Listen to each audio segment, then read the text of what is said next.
Bienvenue! Aujourd'hui, nous allons parler du panettone, l'un des symboles par excellence de la convivialité de Noël, qui a ses racines dans les siècles longtemps. Le succès de la recette est dû à un mélange obligatoire d'excellentes matières premières, d'une technique rigoureuse et de beaucoup de patience. Pour fabriquer le dôme historique, il est nécessaire de travailler plusieurs fois la pâte de farine, l'œuf naturel, œufs, beurre et sucre, et quoi s'ajoute des raisins secs et des petits noix de cèdre confits.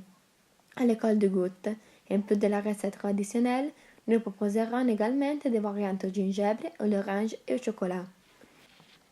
Commencez comme la recette prouve, une tradition enrichie au cours des siècles. Nous le voyons aujourd'hui sous sa forme typique. Une pâte levée à base d'œufs, de farine, de beurre et des œufs, avec des fruits confits, des écorces d'orange, de cèdre et des raisins secs, ou dans ses variations les plus délicieuses. Nous pouvons le trouver provenant d'une intuition d'Angelo Motta, dans les années 20, qui, pour donner une élan verticale à la pâte, il plaçait à la base une bande avec des papiers de paille, au plus bas, comme les confections traditionnellement les confiseries milanaises, avec au sens papier sulfurisé pour envelopper la circonférence.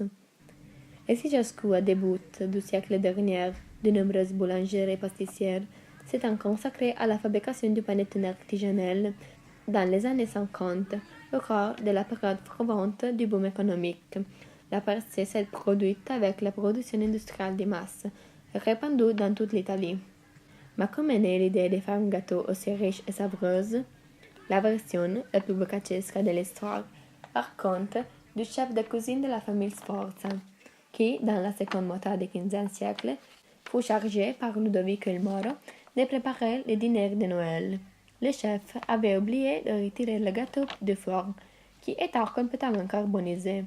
Pour réparer le désastre, il a récupéré les derniers ingrédients restants: farine, œufs, beurre, écorce de citron, raisins secs, et les a mélangés dans une seule pâte. Le résultat était un grand succès. Quand ils ont demandé à Ludovico le nom de ces bonbons si savoureux, il a répondu qu'il s'agit du panettone. Voici donc l'origine de notre